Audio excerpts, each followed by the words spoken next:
Welcome, I'm Nina. Here is my June wrap-up, so let's get into it.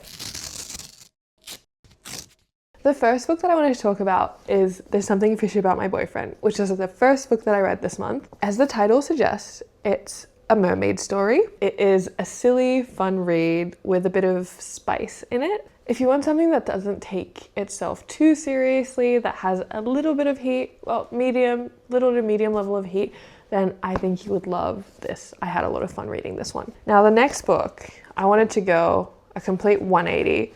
So I read The Woman in Black, which is the classic English ghost story. It was a bit too slow for me, so I didn't love it that much. But if you really love slow, atmospheric, Gothic stories, then I think you might like this book, so you should definitely give it a try. Book 3 is a book by Sarah Adams, and if you've never heard of her, then you need to go check out her books immediately because it's so good.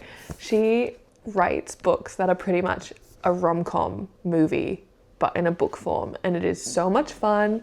I love this series from her. It's set in Rome, Kentucky.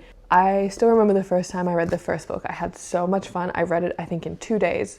This is the 4th book, which I didn't notice. There's a 3rd book that I haven't read yet, so I'm gonna go back and get the 3rd book and read it.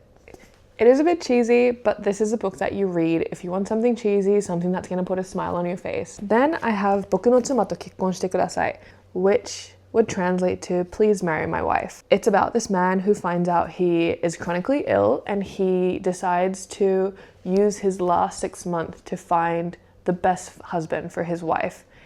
It's really sad, but really funny, and it's super cute, and it really made me think about family and how blessed you are to have a family, I guess.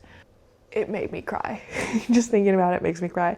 But it was also really cute because it was his big last project. And at the end, it was kind of a happy ending in the most traumatizing way, I guess. No, not traumatizing, in the most devastatingly happy way. So really good. I think this should get translated. The next book that I read is Tsuchioku Hibi.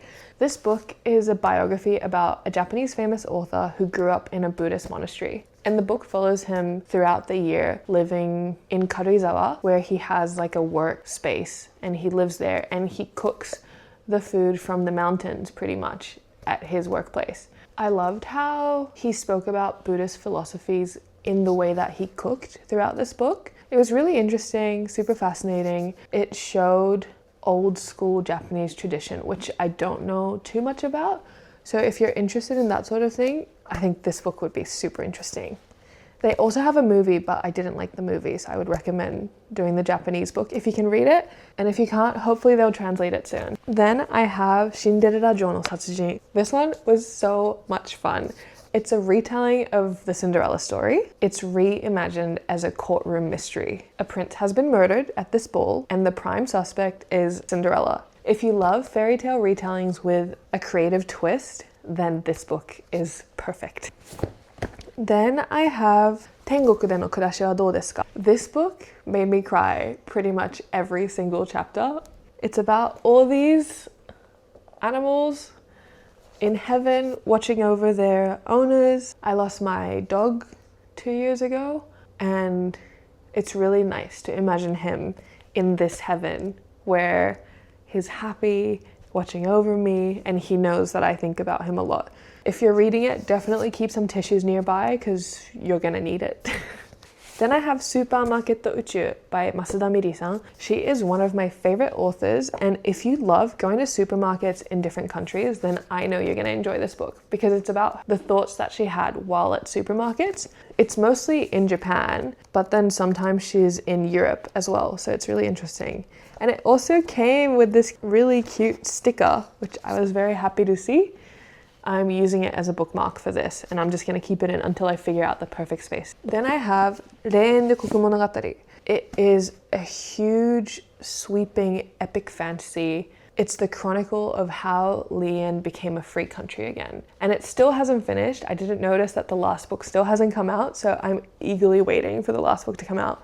The next book that I wanted to share is Kami-sama no Teishoku ya, which is about a small restaurant run by two brothers and sisters. They just lost their parents in a tragic accident. Through some strange events, the brother manages to communicate with the guards, so he lends out his body to people who recently passed away, who wants to cook a certain meal for their loved ones.